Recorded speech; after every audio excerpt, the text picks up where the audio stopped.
إن الحمد لله نحمده ونستعينه ونستغفره ونعوذ بالله من شرور أنفسنا ومن سيئات أعمالنا. من يهد الله فلا مضل له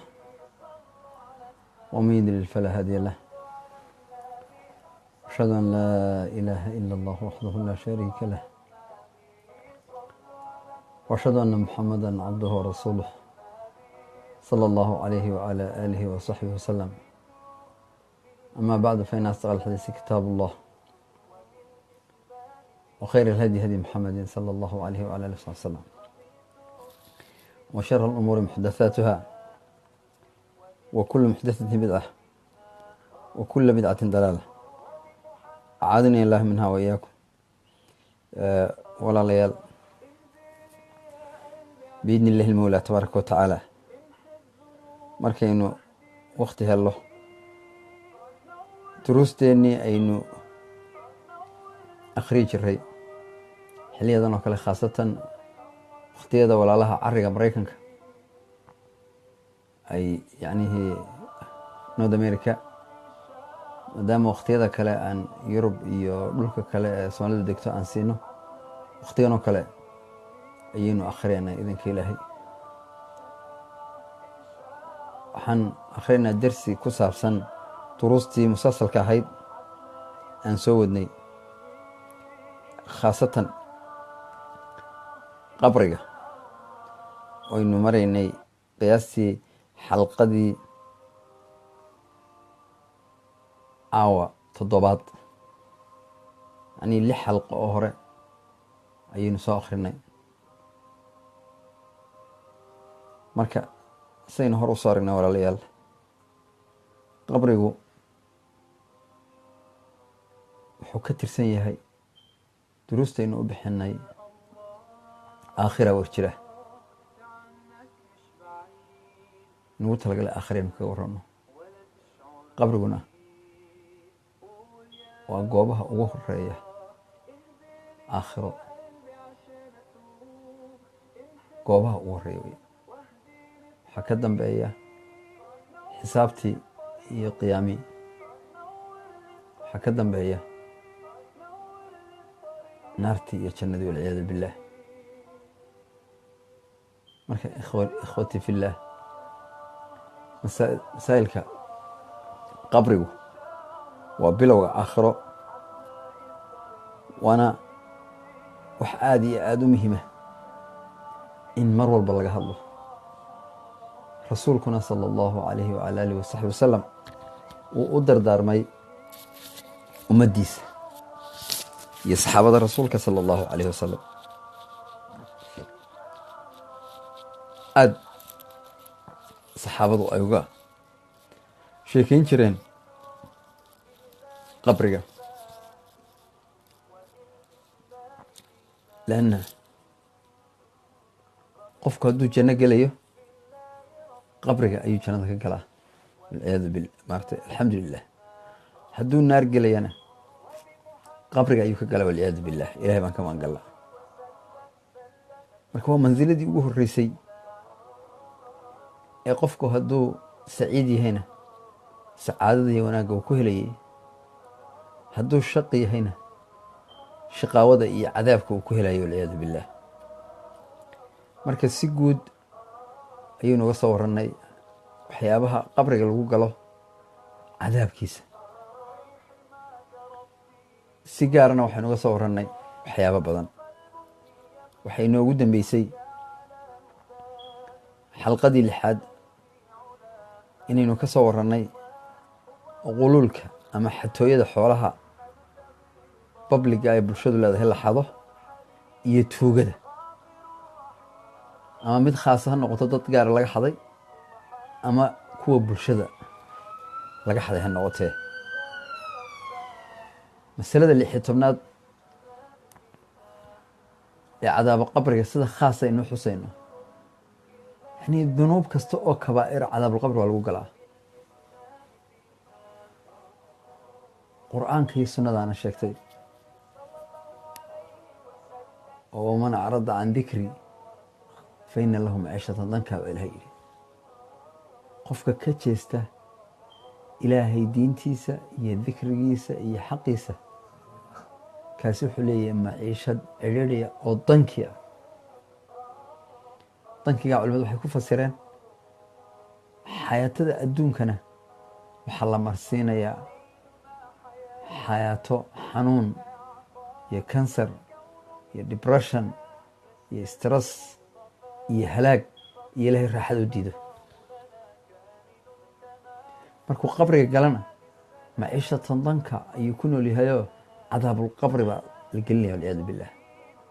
wanaxshuruhu yowma alqiyaamati acma. waa nas caama oo dembi kasta oo kabiira ah oo qofku aanu ka toobad keenin saaxiibkiisa u yaboohaya inuu cadaabulqabri geli doono walciyaadu billah. wakadalik ilaahay aayaad kale buu yihi maartay sanucadibu maratayn uma narudduhu ilaa cadaabin cadiim walciyaadu billah. waxaanu cadaabi doonaa baa la yihi 2 jeer, mar lagu cadaabo iftiinka iyo mar lagu cadaabo qabriga, kadibna waxaa loo celi doonaa mar kale naarta jahannam walciyaadu billah.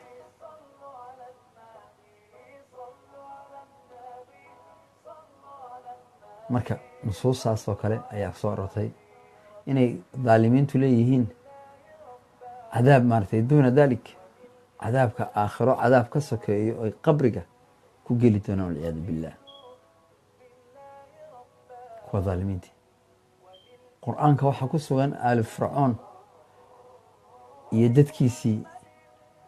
ay isku tolka ahaayeen ee dulmiga la galay iyo kuwa dulmiga fircoon oo kala galay ee xagga dunuubta walaala kale kala aalka ah in la odhanayo waxaaqa biaali fircauna su-ul cadaab. aala fircoon waxaa hareereeyey cadaab xun. annaaru yucradu calayha quduwan wacashiya. gelinka hore iyo gelinka dambe inta qiyaamo laga gaadhayo cadaabulqabri baa loo bandhigaa ay ku jiraan. ويوم تقوم saaca markay saacaddu katana waxaa loodhanayaa adkhiluu aala fircauna ashad alcadaab. fircoon iyo aalkiisa waxaa gelisaan cadaabkii u adkaa. yani nusuustaas iyo axaadiista mutawaatirka yani kasoo tawaaturtay rasuulka ee saxaabadu werisay ridwaan ullahi calayhim waxay sugayaan cadaabulqabriga inuu ka dhasho dunuubaha kala duwan ee kabaa'irta aan laga toobadkeenin. laakiin si khaasa kuwaynu usoo tirinay caawa masalada 16aad ee cadaabulqabriga lagu galo waxaa ka mid ah aliftaaru fi ramadaan min kayri cudrin. qof muslim ah oo qaangaadh ah oon cudurdaar haysan, oon musaafir hayn, oo gabadhii xaydka qabtay hayn, oo qofkii dumare nifaaska qabtay hayn, oo aan naftiisa u biqin. ilaa qofku soonta uu deyn kara hadduu naftiisa u baqdo, gaajo uga baqdo ama haraad, xanuunkii oo kalea lagu xukumayaa. qofaan cudurdaarada noocaasa hayn oo maalin bil rabadaana oo ilaahay soontii u waajibiyey yaa ayuha aladiina aamanuu kutiba calaykum asiyaama kamaa kutiba cala aladiina min qablikum. qofka yani xaaraantii laga xaaraantimiyey cuntadaha maalintaas cuna si badheedh ah isagoon wax cudurdaara lahayn aan soo sheegnay wuxuu noqonayaa oon ka toobadkeenin min asxaabi alkabaa'ir qabriga lagu naaro walciyaadu billah. lidaalika wuxuu soo saaray imaamu nisaa'i fi lkubraa wabnu xibaan wabnu khuseyma walxaakim fi lmustadrik can abi umaama radia allahu canhu qaala wuxuu uhi samictu waxaan ka maqlay rasuulka sala allahu alayhi wala alihi wasaxbi wasalam yaquul isagoo le baynamaa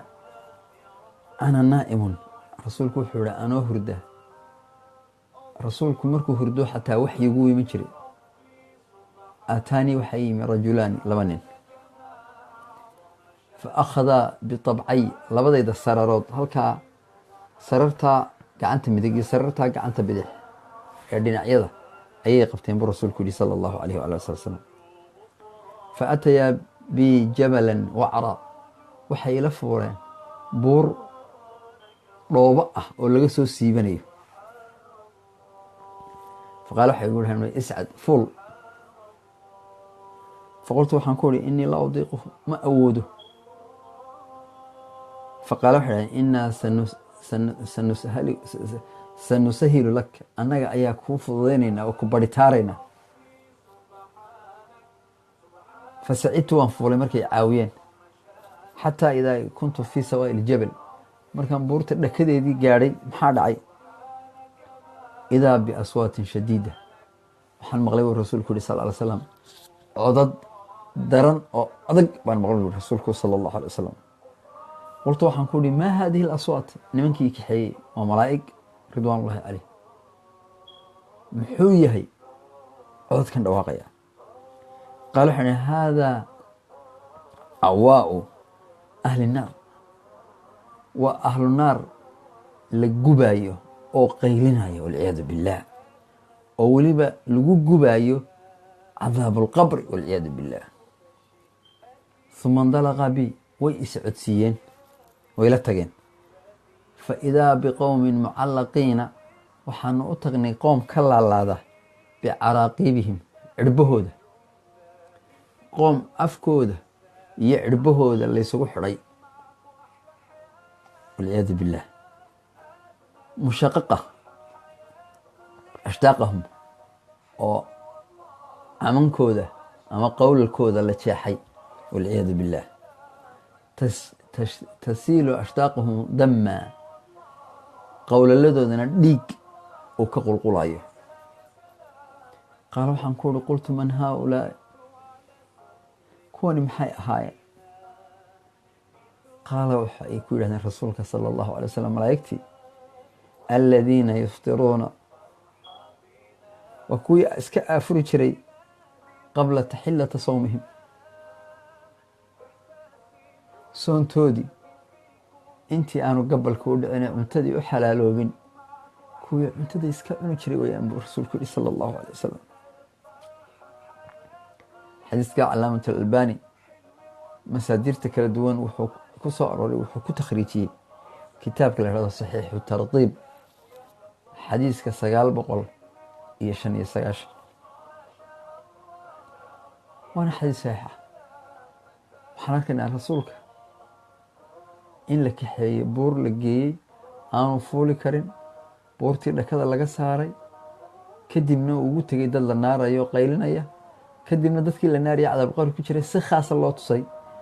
dad ka laalaada cirbahooda qowlaladoodana la jeexjeexayo oo dhiig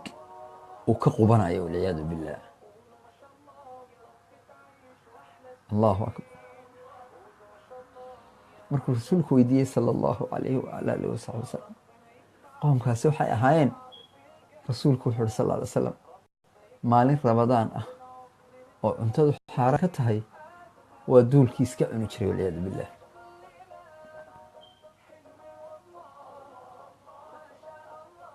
idinka arkay maanta bulshadeena soomaaliyeed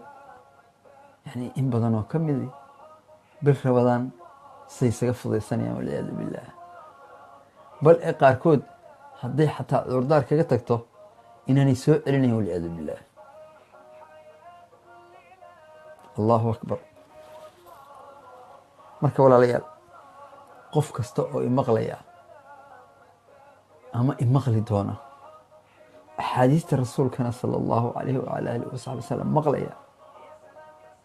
laa yanbaqii lahu uma habboona oo uma bannaana cunto ilaahay ka xaaraantimeeyey oo bil ramadaan joogta oo ilaahay uu caafimaad u siiyey wax cudurdaarana aan u haysan inuu iska cuno walciyaadu billaah isagoo og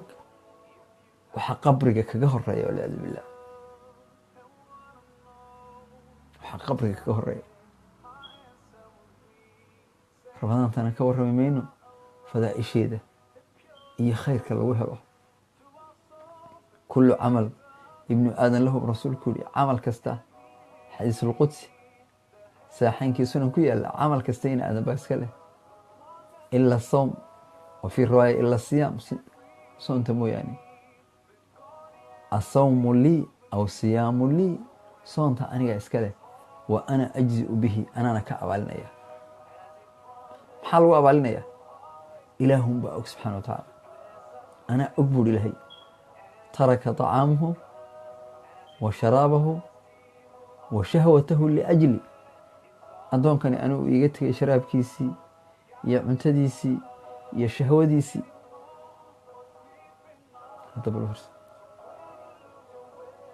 laba farxadood buu leeyahy wuri rasuulku lisaa'imi farxataan farxatan cinda fidri marka uu maalintii o dhan soo soomanayo oo aafurayo u farxaya wa farxatun cinda liqaa'i rabbi markuu rabbigii la kulmana wuu farxaya subxaana wa tacaala marka qofka farxaddii markuu aafuraayey ilaawey farxaddii markuu ilaahay la kulmaayey ilaawey caafimaadka soonta laga helay ilaawey mustajaabu dacwo inuu yahay ilaawey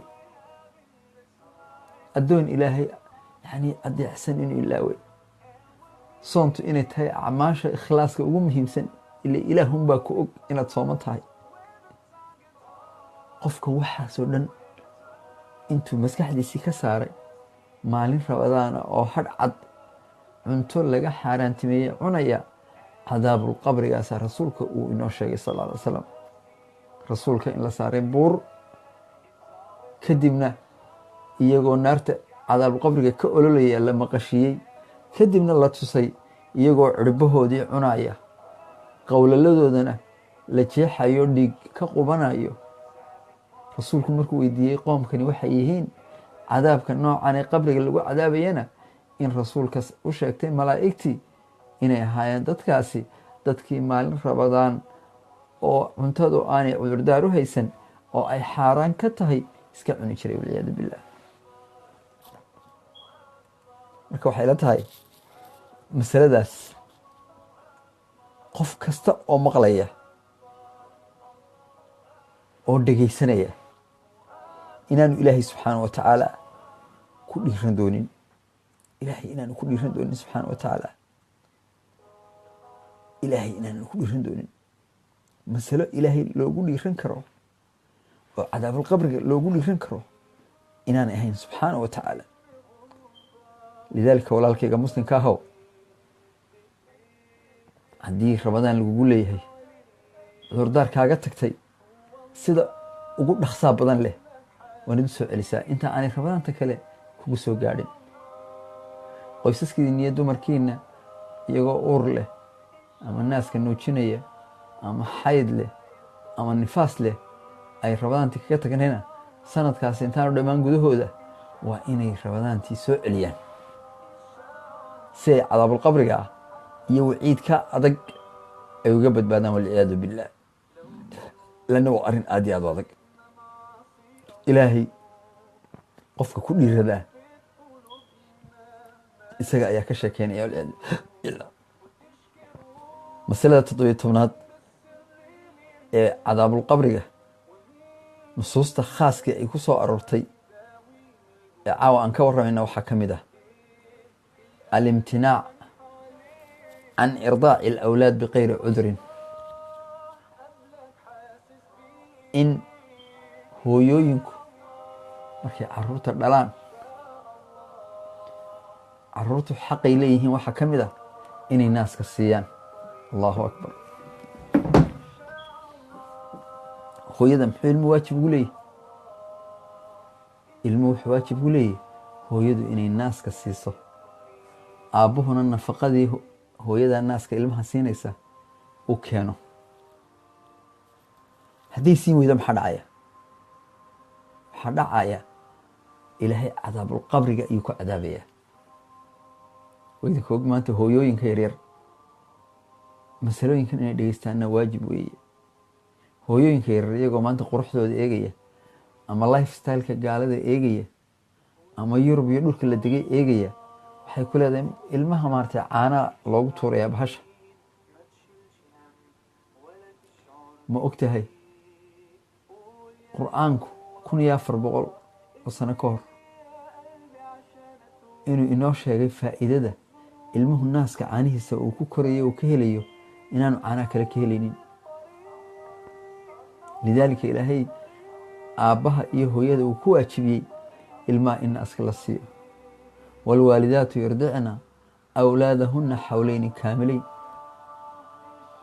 la yidhi awlaaddii ha nuujiyaan, waalidaadkii ha nuujiyaan. waalidaadkii baa laga cabiray, dumarkii iyo raggii. lanna qofka dumar hadday caanaha siinayso, aabbahana nafaqadii ayaa laga rabaa. haddii aabbaha iyo hooyadu uu karays dhexdooda ka oogmo oo ay kala tagaan, xataa waxay xaq u leeyihiin inay cid kale oo nuujisa u geeyaan, fasaturdicu lahu ukhra. laakiin ilmaha maxaa loo waajibiyey inuu naas jaqo? maxaa yeelay naaska hooyada caanaha ay ka samaysan yihiin, ilmuhu vitaminisku ka helayo iyo mineralsku ka helayo iyo calciumtu ka helayo iyo ilkihiisu wanaaggii ka helayaan iyo lafuhiisu wanaaggii ka helayaan iyo muruqyadiisu waxay ka helayaan iyo koritaanka quruxdiisu wuxuu ka helayo iyo qofku maxaan ku rahdaa maskaxda hadhow inuu noqonayo qof hal abuur leh oo hogaamiye ah oo xifdigiisa iyo aqoontiisu ay tahay mid sarraysa. waxaasoo dhan meesha warshadda ilmuhu uu ku helaa ee uu ku noqdo qof dhammaystiran waa caanaha hooyada ah. lidaalika 1400 sano ka hor carabtu waktigii jaahiliyada waktigii islamka waxay odhan jireen ninka ay la yaabaan halaaburkiisa waxay dhaaheen lilaahi daruh, ilaahay waxaa u sugnaaday nin haliyey ah oo candho hooyo caano fiican ka jaqay oo dabadeedna ilaahay subxaana wa tacaala sidaas ugu abuuray. maanta culimada sayniska, dhakhaatiirta, culimada nutritionka iyo nafaqada yaqaana, kuwa psychologyga yaqaana, ila ilmahani markuu hooyada jaqayo waxa hooyada iyo ilmaha dhexdooda ka dhalanaya xidhiidh ilmanimo iyo xidhiidh hooyanimo oo ilmahani aanu weligii hooyadii ilaaweyn iyo waalidkii toona. marka culimada psychologyga iyo kuwa nutritionka iyo nafaqada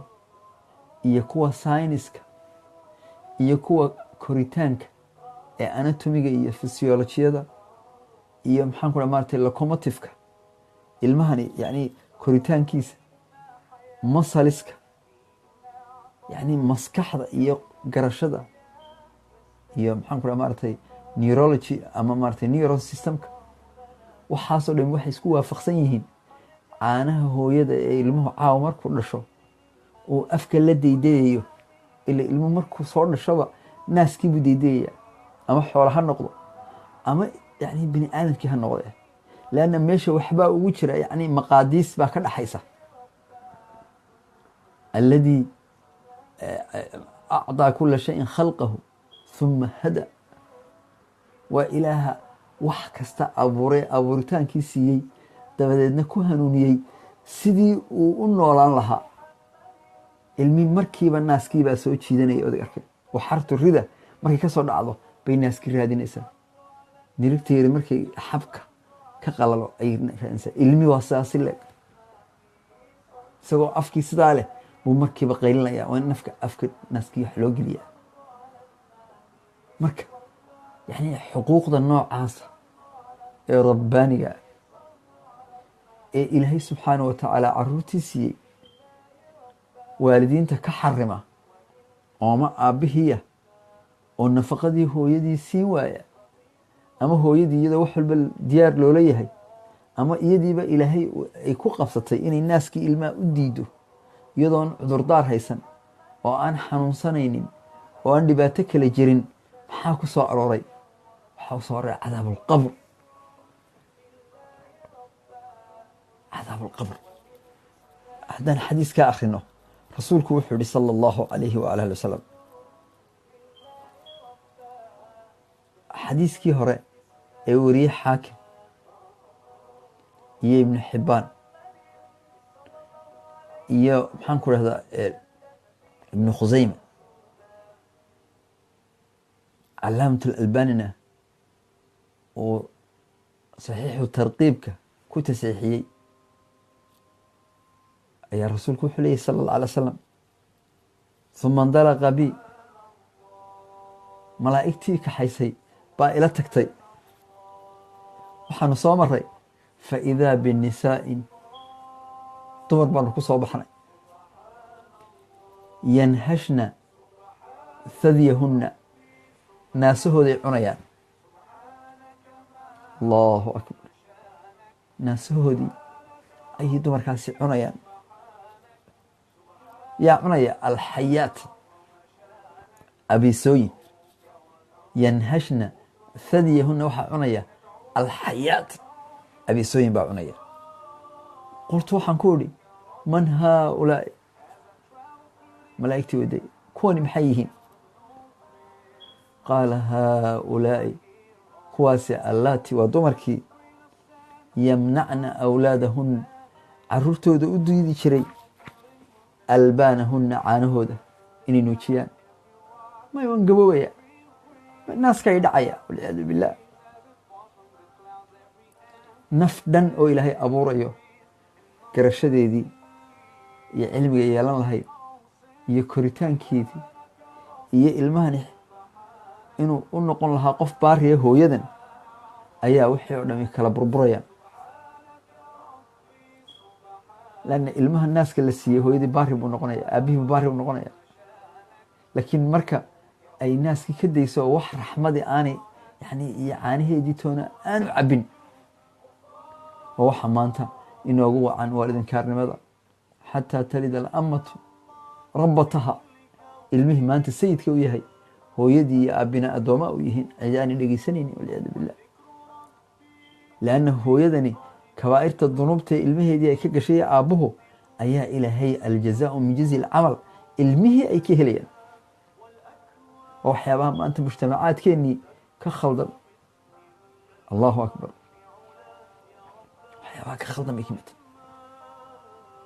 yani colaaddii awlaadda iyo waalidkii ayaa already bilaabantay markay soo dhasheen ayay ka bilaabantay halkaas yani riwaayadan waxaa kaloo uu ku tasixiyey calaamat albani saxiixada raqamka 315 lidalika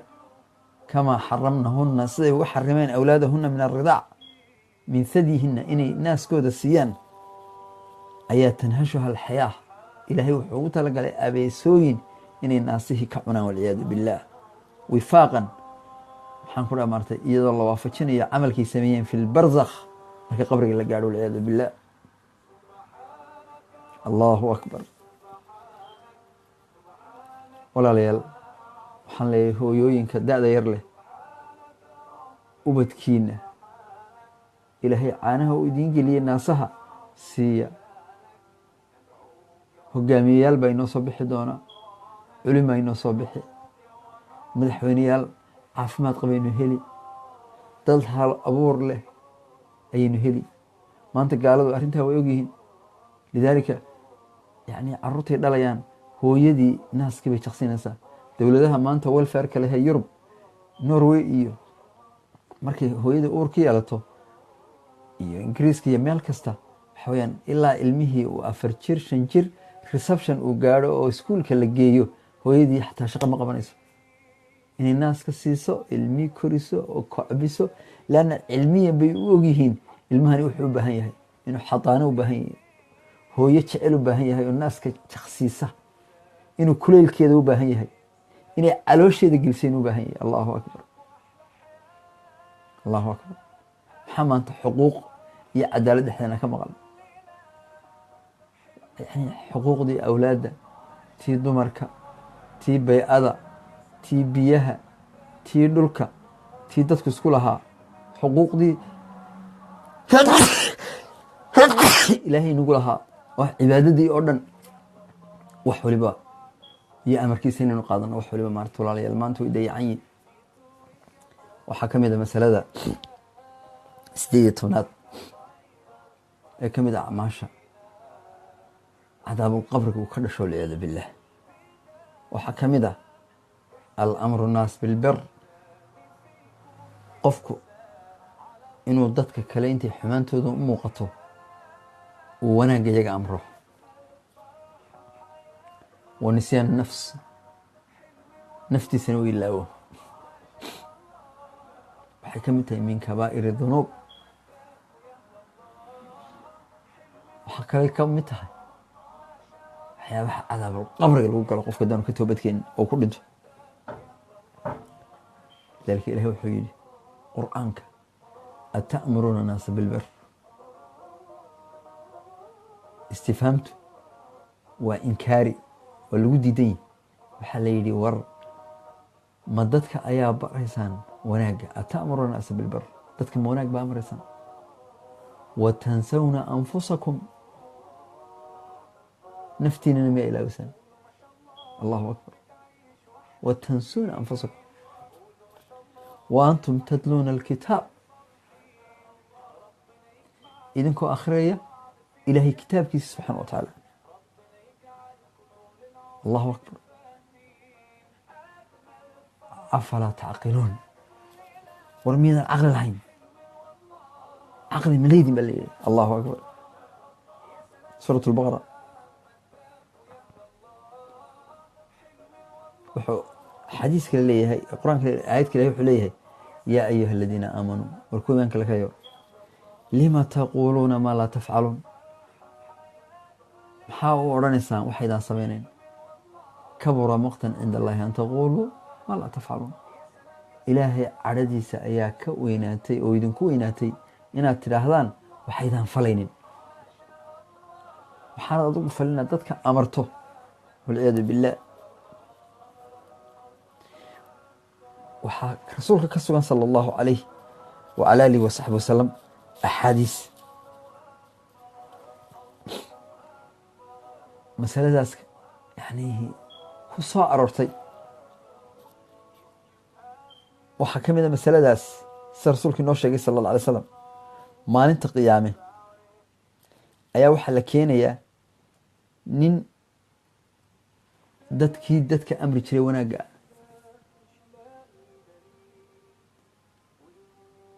oo yacnihii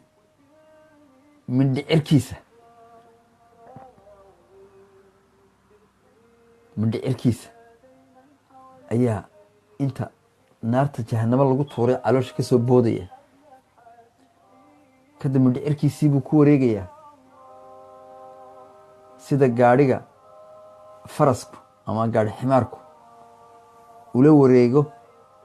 buuriga ku xidhan walciyaadu billaah markaasaa waxaa ku soo ururaya ahlu naarkii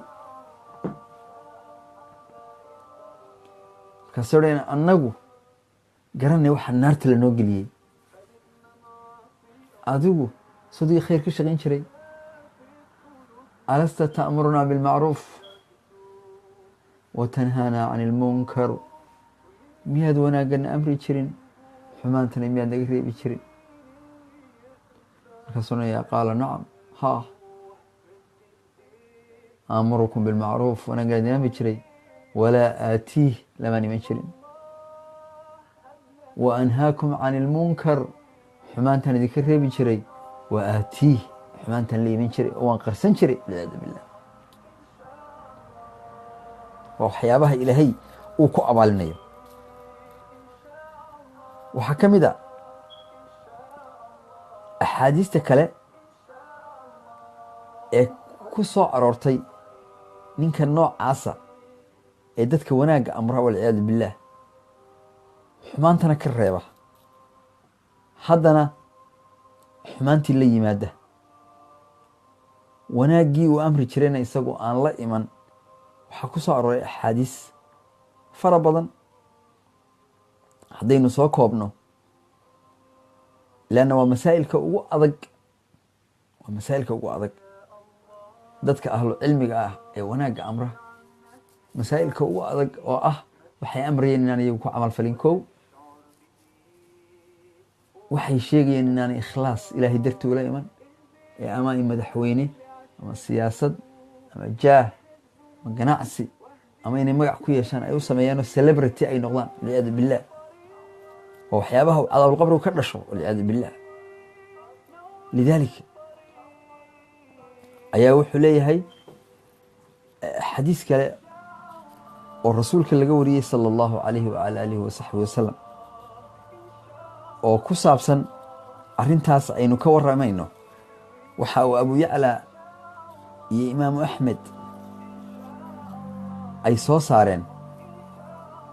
can rasuuli illaahi sala allahu calayhi wasalam rasuulkana ay ka wariyeen qaala ra'aytu leylata usriya bi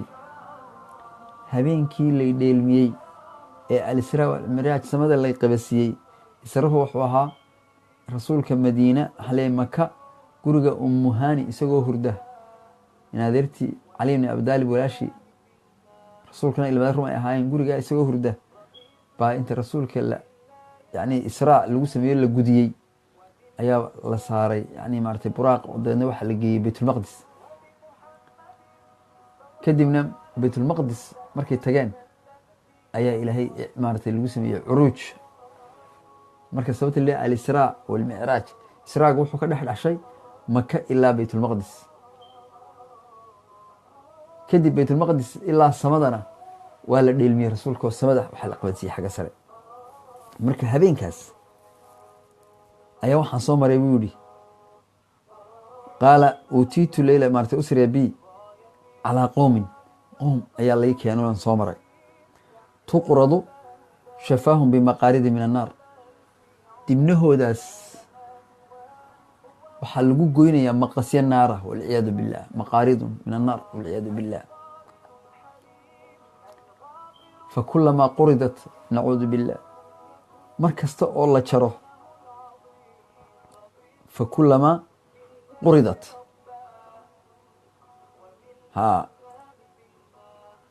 tuqradu shafaahu maarata bimaqaaridi min annaar faqultu waxaan ku idhi man haaulaai yaa jibriil jibriilow kuwan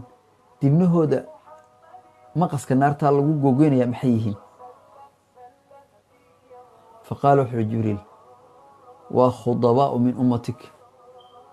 kuwii ummadda nebi maxamed ka tirsanaa ee dadka u khudbayn jiray allah u naga badbaadi lianna qof kasta oo diinta ilaahay baray oo akhriyaya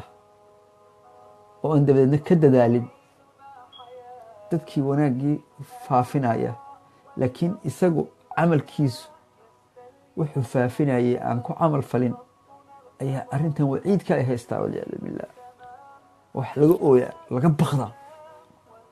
nasal allah alcaafiya tabaaraka wa tacaala macnaheedu maaha qofka daacigii inaanu dembaabahayn haddii la dhaha qofku yuu dembaabin waa gaalnimo kale lanna qofku inuu yani naaqis yahay oo ilaahay nuqsaan uu ku abuuray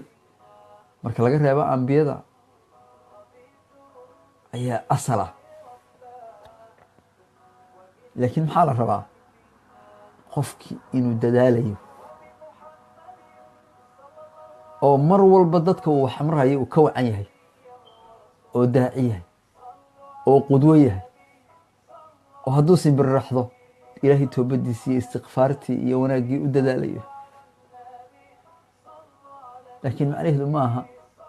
in dhinaca kale ee khawaarijta loo tallaabo la dhahdo qofku yuu dembaabinba lanna dadka maanta khawaarijta dadka laynaya ee bulshooyinka masaajidada ku qarxinaya aslan waxay leeyihin ilahay ba maarata yaan la caasiin walciyaadu billah markaasi cisyaankii ugu weynaa insaan ilaahayba inuu yani khadaa yahay wa khayru lkhadaa'iin attawaabuun ayay iyagii laftoodii siay khada iyo meelka dhici ilaahay insaanku uu ilaahay meel kaga dhacayay siay uga celiyaan bay meelka dhac ka weyn oo yani dad ilaahay dhiigooda ka xarimay oo tukanaya bay leynayan walciyaadu billah marka midna dembi ilaahay ku qoray in allaha kataba calaa maaratay ibni aadam xadahu min azina baa layidhi wax ilaahayba addoonkan ku qoray bay doonayaan inay ka celiyaan, kamana celin karaan. addoonkan wixii lagu qoray wuu la imanayaa, laakiin ilaahay fadligiisa qaarna ilaahay way u toobad keenayaan, qaarna way ku tegayaanoo naartii loo abuuray bay gelayaan walciyaadu billah, soo ma. laakiin iyagu waxay go-aansadeen inaan dadku dambaabin. marka qofka daacigii wuu dambaabaya. dembigaasi mararka qaarkood wuxuu ka dhacaya ijtihaad. odeerkay culimada qoloba qaar bay radinayaan. wuxuu radinaya yani wuxuu isleeyahay maaratay adaa xaqii kaga taagan, yani mujtahid buu ku yahay. qaarna badheer baabay u gefayaan walciyaadu billah, oo ama arrin siyaasadeed ha jidato ama arrin dhaqaale ha jidato, waa bashar walciyaadu billah. laakiin qofku marka uu wanaaggii isagoo amraya isagoo xumaantii uu laazimo oo uu daa'imo, cadaabulqabri buu gelayaa. ata'muruuna annaasa bilbir wa tansawna anfusakum wa antum tatluuna alkitaaba afalaa tacqiluun baa laleeyahy. si naarta uga badbaadaysaa. yaa ayuha aladiina aamanu lima taquuluuna maa laa tafcaluun kabura maqtan cinda allahi an taquluu maa laa tafcaluun. waa kan xadiiskii rasuulku sal ly slam, waxaa lagu jarayaa maaratay shifaahum, dibnahoodii maaratay bimaqaaridi min annaar, maqasya naar baa lagu qusaynaya oo lagu gogeynaya walciyaadu billah. rasuulku wuxuu yidhi waa khudabaa ummatika aladiina yaquuluuna kuwii odhan jiray maa laa yafcaluuna waxaanay samaynayn, wayaqra'uuna waxay akhriyi jireen kitaab allahi walaa yacmaluuna bih, ilahay kitaabkiisa kuma camal fili jirin. riwaayaddaas xasanahu albani, imaam albani wuxu uhi waa xasan fii saxiix iljaamic sagiir, xadiiska 129. marka walaalayaal waxaa yani mudan dadka ducaadda ah ee ahlulkhayrka ah, ninba intuu doono ha yaqaanee, in ay ka dadaalaan waxay dadka amrayaan iyagu inay la yimaadaan, waxay dadka ka reebayaanna iyagu inay ka hadhaan, si aanu qofku u fidnoomin, cadaabalqabrina aanu gelin walciyaadu billah. ikhlaaskana lagu dadaalo, lanna dadka culimada ahi camalkay wadaan iyo ducaadday haddii ikhlaaskooda u dhaawacmo, iyana waynu soo marayo cadaabulqabri ayay gelayaan walciyaadu billah. rasuulku wuxuu ihi awalu halaatha, saddexda ugu horeeya yusacaru bihi maaratay fii jahannam, naarta jahanamo lagu horinayo markay cadaabulqabri ka soo baxaan. saddexda ugu horeeya naarta jahanamo yani hormoodka u ah waxaa ka mid ah nin yani maaragtay haysta xoolo fara badan, taajir ah. xoolahaasuu sadaqayn doonaa, xoolo badan buu bixin doonaa. maalinta qiyaame ayaa ilaahay hor keenaya subxaana wa tacaala. markaasaa loodhanaya maxaad soo samaysa? nicmadii iyo maalkan ku siiyey. soonaya ilaahow jid maalkaaga lagu bixiyo kagamaan tegin ilaa iyo waan ku bixiyey. markaasaa ilahay wuxuu kuonaya kadabta, been baad sheegtay, been baad sheegtay. waad bixisay, jid kasta waad ku bixisay, liyuqaalu lak, si lagu yidhaahdo hebel waxa weya maaratay waa deeqsi. soo mad arag dadka maanta balaayiinka daalar public relation ku bixinaya, waxa loo bixiya la dhaha public relation, in public uu ku ammaano. ikhlaas ma jiro, iimaan ma jiro, ilahay darti ma jirto.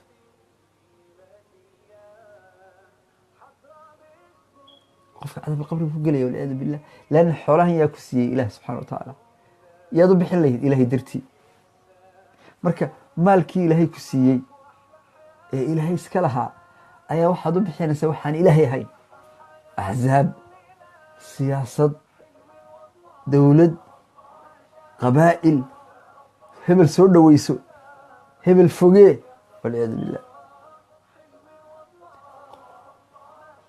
qofka labaad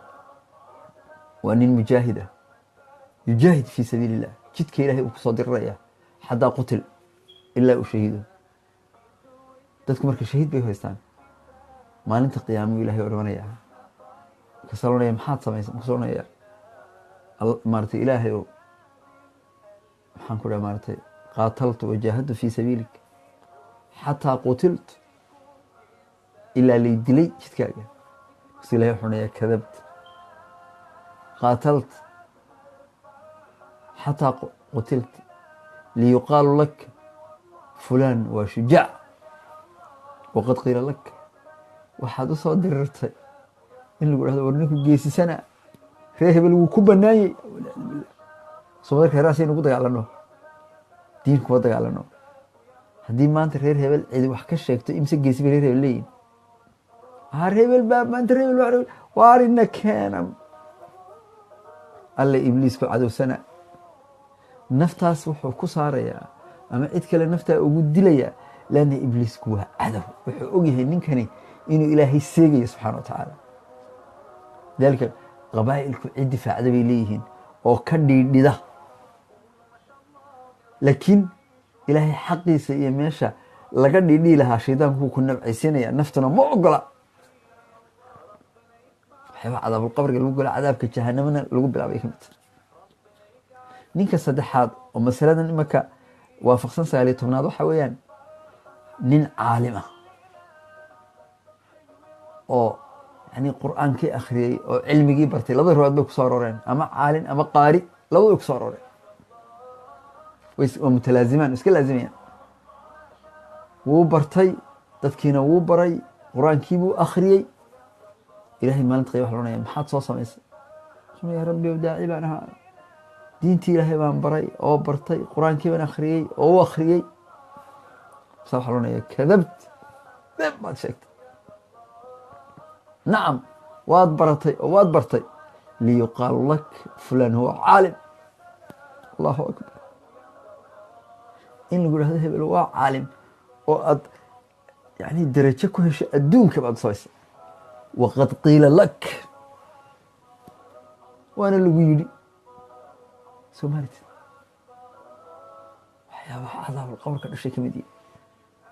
imise camal oo khayr u eeg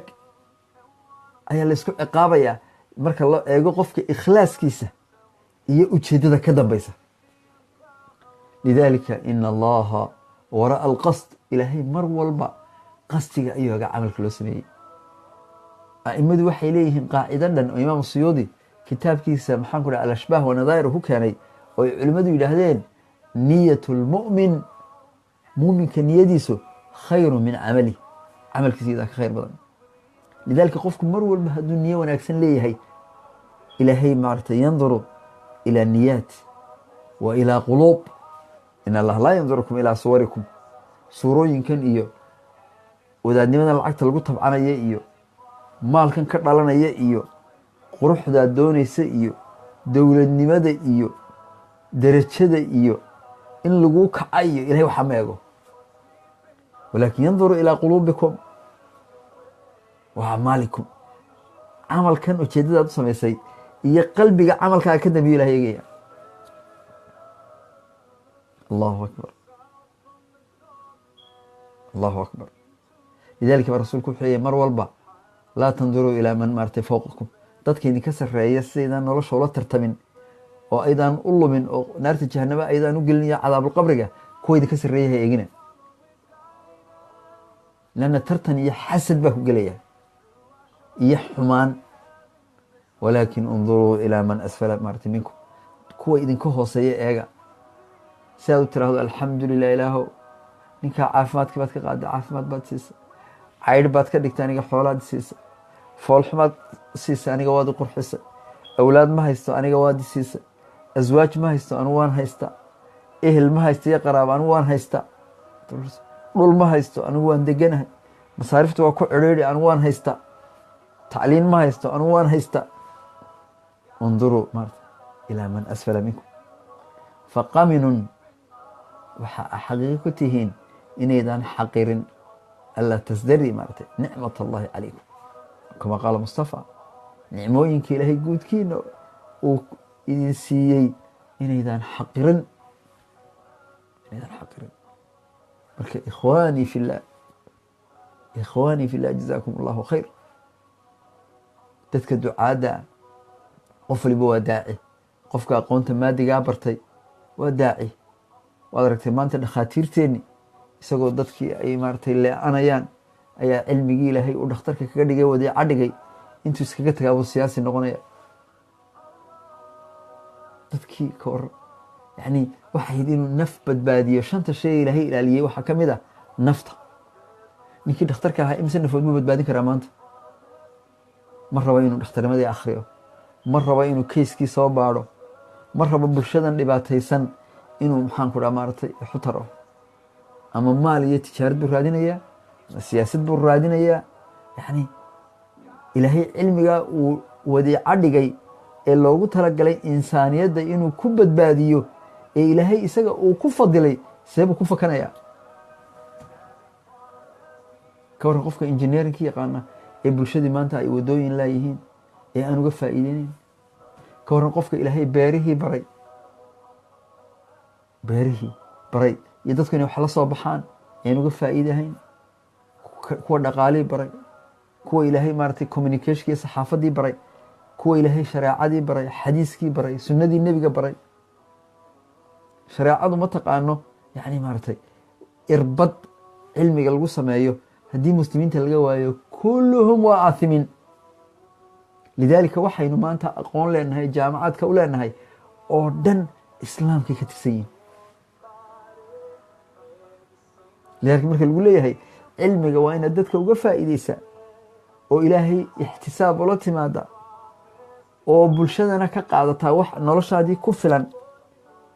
ila cilmiga waqti baad geliso aad ku soo baratay oo weliba ha ku dhibin, weliba ixtikaar ha ku samaynin, weliba ha ku halaagin, weliba etikiskiisa ilaali, oo weliba ha ugu qabyaaladaynin, oo weliba cadaalad la kaali. ila bulshadii oo dhan baa kuu simanay oo aqoonyahan baato ilahay baa aqoonta kugu fadile. waa inaynu sidaa caamka u fahanaa walaalayaal. lidaalika ninkii dhakhtarka ahaa trouble buu ku jiraa, injineerkii trouble buu ku jiraa, kii xanaanada xoolaha bartay, kii beeraha bartay, kii shareecada bartay, kii fiqiga bartay, kii dhaqaalaha bartay, kii xisaabaadka bartay. muslimiintu haddaanay maanta xisaabtii faafin noloshoodii iyo dhaqaalahoodii iyo xuquuqdoodii o dhan baa lumaysa. lidaalika cilmi kasta waxaweyaan maanta waxaweyaan muslimiintii yani maaragtay waa in ay cilmiga muslimiintii ay gaalo kaga maarmaan. siday muslimiin cizi leh oo cadaalad leh oo dowlado leh oo iimaan leh oo kayaan leh oo hadday maqan yihiinna la tago, hadday joogaanna la tiriyo waa inay noqdaan. ikhwaanii fillah jazaakum allah. dadka maanta turkiga yani intaa yaree soo iftiimaysa markii carab ay beerta gashay, muslimiinta africa beerta gashay, kuwa asia badankood beerta galeen, intaa yar baa la doonaya laga takhaluso. marka war laguma ogola aqoon. ninkii sadaam xuseen kastoo mujrim ahaa faajir ah, haddana dowladda ciraaq reer galbeedku waxyaaba la dirreen waxaa ka mid ah wax allaala sayintiiskii o dhan buu ka maarmay. kuwa hubka u sameeya, kuwa dhakhaatiirta, yani rushiya, kuba, meel walba dadkiisu geeyey. markii la dilay sayintiiskii ciraaq oo dhan waa la gumaaday. mukhaabaraadka reer galbeedka iyo mukhaabaraadka iiraan iyo kuwa israa'iil, wallahi aladi laa ilaha illa waa la gumaaday. waxaa lagu dagaalamaya maanta cilmigaa ka mid a, aqoontaa ka mid a. akhwani fillah, ummadisay kayaan u yeelan kartaa aan aqoon lahayn? sibay dowladu noqon kartaa? waxa maanta inaga maqan ee sida caruurta aynu u wareeray waxa weyaan waa aqoon darrada. aqoon darrada, aqoon la kala saaro maadi iyo islaamina ma jirto. islaamku wuxuu qabaa in dhakhtar muslima la helo, injineer muslima la helo, qof saxada public healthka yaqaana si muslimiinta. lanna cilmi kasta waxaa loogu talagalay dadka muslimiinta in la ilaaliyo. shareecadoo dhamina waxay u timi in manfacada muslimiintana sare loo qaado, madarada muslimiintana la yareeyo. marka dhakhaatiirtii public healthka yaqaanay maanta haddii la waayo muslimiintii oo dhami ay kalooro qaadayso, muxuu wadaa tarayaa maarta? waxba tari maayo. marka way la helaa nin wadaad ah oo kaloorihii dadka joojiya iyo daacuunkii si muslimiintii loo badbaadiyo. oo ilaahay ay u caabudaan wamaa khalaqtu ljinna walinsa ilaa liyacbuduun khalqigii siduu u badbaado ilaahay loo caabudo hadda bulshas addiinu nasiixa qulnaa liman lilaahi walirasuulihi aimati lmuslimiin wa caamatihim diintu waa nasiixo macnaha waa dadku waxay ku noolan lahaayeen dadku waxay ku noolan lahaayeen diintu ina amraysa waxaa ka mid a dhakhtarnimadii waxaa ka mid a engineeringkii waxaa ka mid a jaamacaadkii waxaa ka mid a sidii wadooyinka loo dhisi lahaa waxaa ka mid a sidii guryaha loo dhisi lahaa waxaa ka mid a sidii wadooyin loo heli lahaa waxaa ka mid a sidii biyaha iyo kanaalada loo hagaajin lahaa waxaa ka mid a nolosha oo dhan sidii loo camiri lahaa waxaa ka mid a sidii deegaanka loo ilaalin lahaa waxaa ka mid a sidii hawada dikhawga looga ilaalin lahaa adduunka ma jiro subax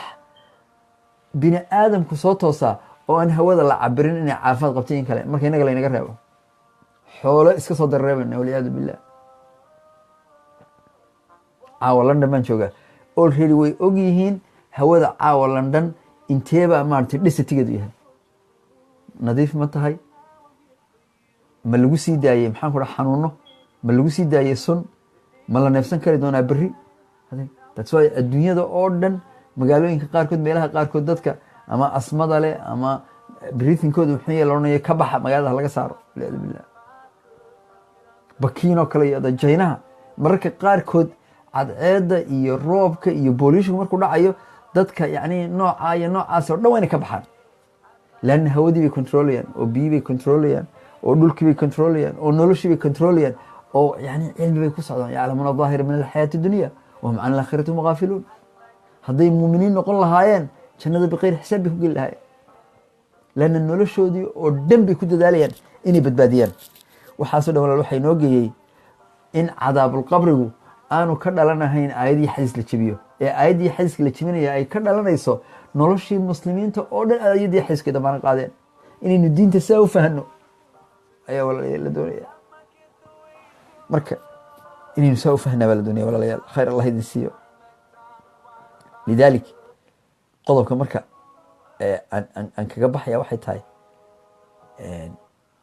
markay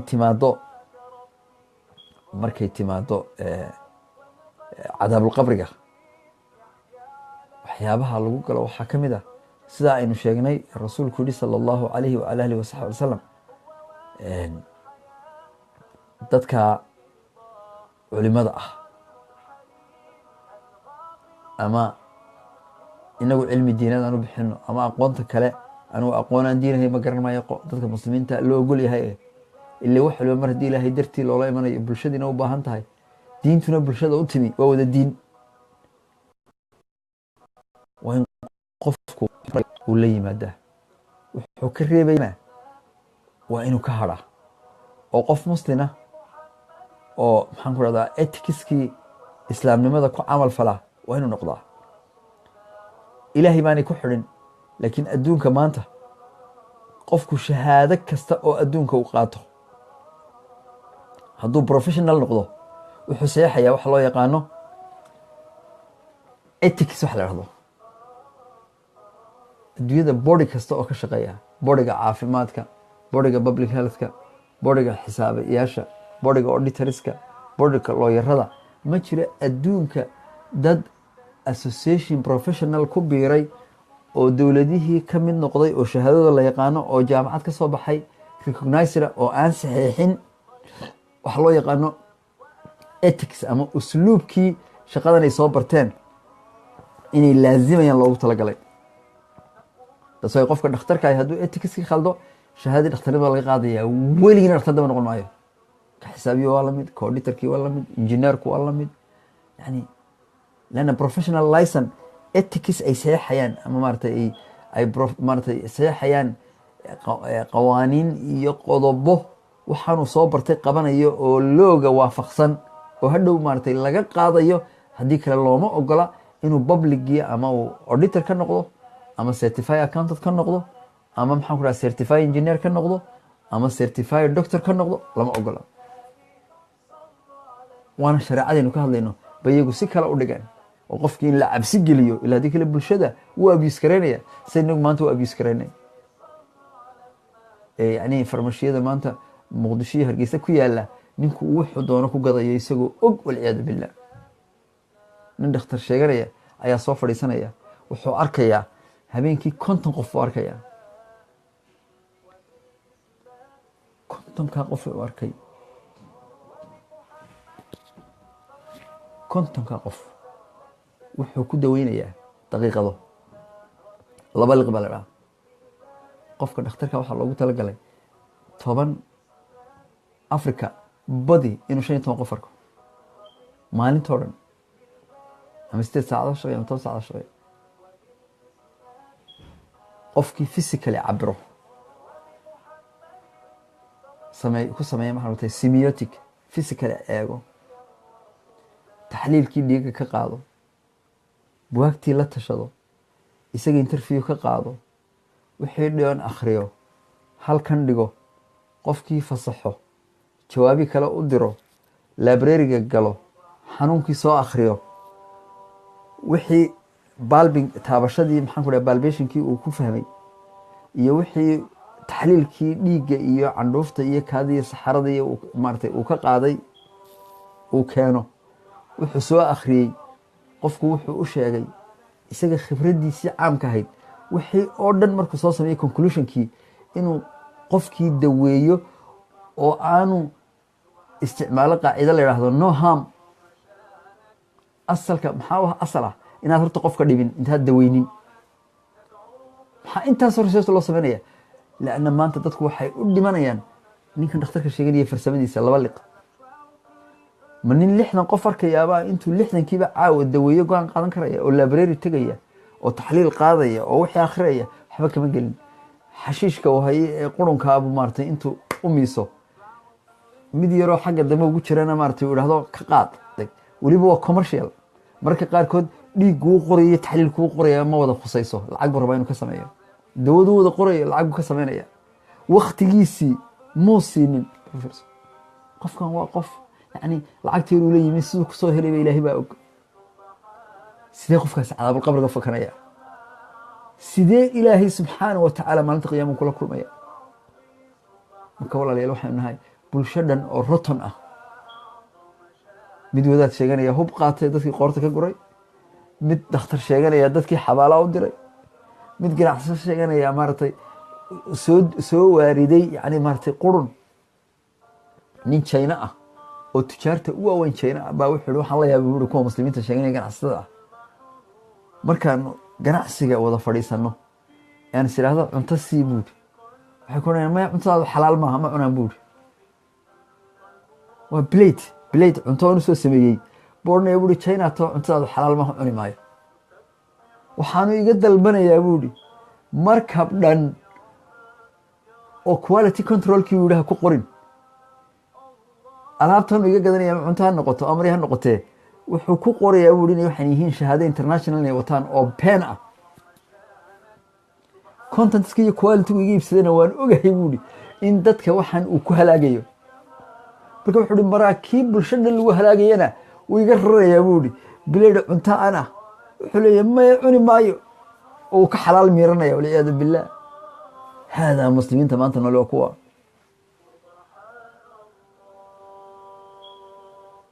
saxaabada Abdullah ibn Abbas ama Abdullah ibn Umar saaxiinka aasaartii ku sugnayd ayaa nin reer Ciraaq u yimi iyadoo la xajayo markaas wuxuu fuqahada qaar baa qabada dhiig inuu nijaas yahay ka xaydka iyo nifaaska la isku waafaqsan yahay laakiin dhiigan kale la isma waafaqsana maalikiyadu waxay qabtaan inuu nijaas yahay laakiin aimada kale waxay leeyihiin waxay uga qiyaas qaadanayaan dhiigagaas kale waa nijaas bay leeyihiin marka nin Ciraaqi ah wuxuu weydiiyay saxaabigii haddii kanaaco ay cunaysaa aan bash ka siiyo oo dhiiggeedii maradii aan ku arko ma ka meedhiya nijaas ma tahay mise maaha uu ku qoslay wuxuu xagaad ka timi waxaan ka imi buudi Allahu akbar waxaan ka imi buudi Ciraaq Allahu akbar Ciraaq baan ka imi buudi markaasuu yaa ahlal Ciraaq Ciraaqow carruurtii rasuulkana miyaa cunteen وم حسين بادشين هذول فرسو أهل البيت كي عرفتي رسولك مياه أنت بودي كان يعدي جدنا ميد ويدينا سبودي ولا الله كم ده أي هالك سكرين كوحو كسو قرأ شيخ هذا كهر والله oo ninka la yidhaahdo axmed cabdulqaadir islaantaydii oo uur leh ayaa jadeeca ku dhacday. mayslas bale jadeecadu yani waa virus, waktigeedaa la sugaa, dawoba uma baahna. markii qofka jadeecadu ku dhacdo waxay u baahan tahay un biyihii la siinayey iyo maxaan ku dhahdaa meesha la jiifinayey iyo hawo in la siiyey iyo virusku asalkiisa dawoba ma leh.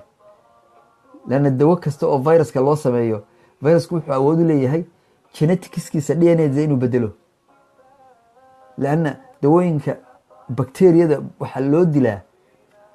yani maaratay dnadeeda la dilayaa, marka iyadu ma bedesho geneticskeeda, maaratay ma bedeli karto bakteriyadu. lidalika dawo mucayana loo sameeya, lakin virusku dawoba looma hayo. marka myslaska yani wuxuu yidhi jadeeca ku dhacday buuri, dhakhtar ayaan geeyey, antibiotic buu usbuuc maaratay ku waday, islaantii ilmi buu kaga soo tuuray buuri, walciyaadu billah. waxa dhacaya waxaa marka walciyaadu billah, just jadeeca ku dhacday. allahu akbar. lanna responsibility ma jiro. dadku muslimiin maanta yani dadkii aqoontii ay ummadda ku tixgelin lahaayeen iyo maxaan ku dhahdaa maarata waxay ummadda u qaban lahaayeen, yani dadku waxay usoo qaateen kii tacliin gadayey yani been buu dadka gadaya, walciyaadu billah, ilaa man raxima rabbi. kii ganacsi ka gadayey been buu ka gadaya,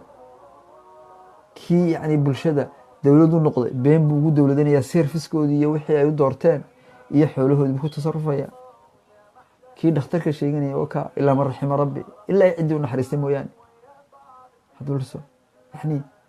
wadaadada laftoodii qaar baa cilaajiyo iyo jin iyo been maxaan ku dhaha maarata iyo kadib iyo zuur adeeg.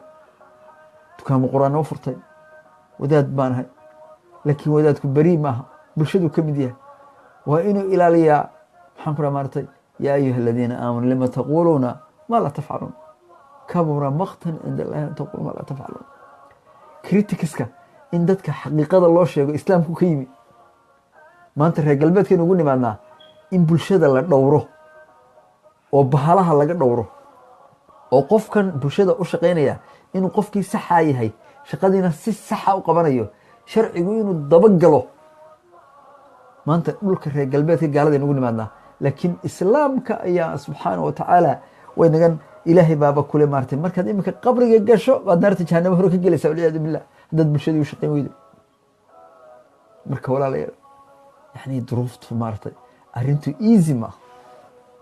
calaa kulli xaal waxaa ka mid ah waxyaabaha kale cadaabulqabriga lagu galo aynu caawa ku darayno. waxaa ka mid ah cadam alistibraa min albowl, dadka aan nijaasaadka iska dhowrin, kaadida, walmashi bayna annaas binamiima, dadka isku dir ah. soomaalida maanta maxay ka shaqaysaa? isku dir bay ka shaqaysaa. gobollo dhan baa loo sameeyey, dowlad goboleed iyo siyaasad, calamo, halaag. ma jiro qof soomaaliya maanta oo aan ku faraxsanayn inuu qolo kale maxaan ku dhaha lugooyo. bal maanta goboladan ka soo jeedo maanta haddaan idhahdo waxaas waa munkareed kuma waafaqsani, waxaa noqonaya tuka baalcad. yani maanta waxaa inoo caado noqday isku dir, website beelaayad, halaag, nin siyaasi oo tuuga, yani maarata nin dhaalim inaan iska rab taago. dadkii masaakiinta ahaana maxaan ku dhaha maarata inaan lugooyo. halkuu ilahi yihi maarata walaa tarkanu aladiina dalamuu fatamasaku naar. marka yani qofku yani inuu maanta namiimiye noqdo, oo saxaafadeenu ay namiimiye noqoto, oo bulshadeenu maxaan ku dhahda maaratay maxaan ku dhaha namaama iyo isku dir ka shaqayso. nin waliba 10 weji leeyahy, walciyaadu billah. habeenkii uu qolo ka tirsan yahay, maalintii qolo ka tirsan yahay, qofba qof uu ciribtiisa goynayo, laa shaka fiiha. lidalika saxaynka waxaa ku sugan rasuulka sala allahu alay wasalam min xadiis ibni cabaas, rasuulku inuu yidhi sala allahu alay wasalam mara biqabrayn, inuu 2 qabri soo maray. qaala rasuulku wuxuu yihi inahumaa la yucadibaan, labadan qabri dadka ku jira waa la cadaabaya. wamaa yucadibaana fi lkabiir, cadaabulqabri bay ku jiraan wax weyn loo cadaabi maayo marka inaga la eego waxaynu naqaano bal kabiira buu rasuulku yiri riwaayad kale ama axadumaa midkood miyaa fakaana laa yastatiru min albowl kaadida iskama hagaajin jirin min bowlihi wa ama alaakharu ka labaad miyaa muxuu samayn jiray fakaana yamshi binamiima isku dir buu socon jiray wuxuu ka shaqayn jiray waa isku dir ama website ha ku qoro ama jarid ha ku qoro ama radio ha ka soo daayo ama koofiyad baclayaal ha shiriyo ama maxaan ku dhahay isugu keeno yani hilbahoodu cunaya walciyaadu billah isku dir buu ka sheekeynaya walciyaadu billah ثuma dacaa rasuulku wuxuu yeedhay sala اlه alay wasalam bijariida geed laan timire laga soo gooyey oo radba qoyanoo fashaqaqahaa waa kala jaray fashaqahaa wuu kala jeexay nisfeyni laba qeybood buu ka dhigay rasuulku salى اllahu alيه ali wasalam ثuma qarasa fi kuli qabrin qabri kasta wuxuu ka taagay yani waaxida laantii jeex ka mid ah faqaalu waxay dhahdeen ya rasuul allah lima facalta maxaad u samay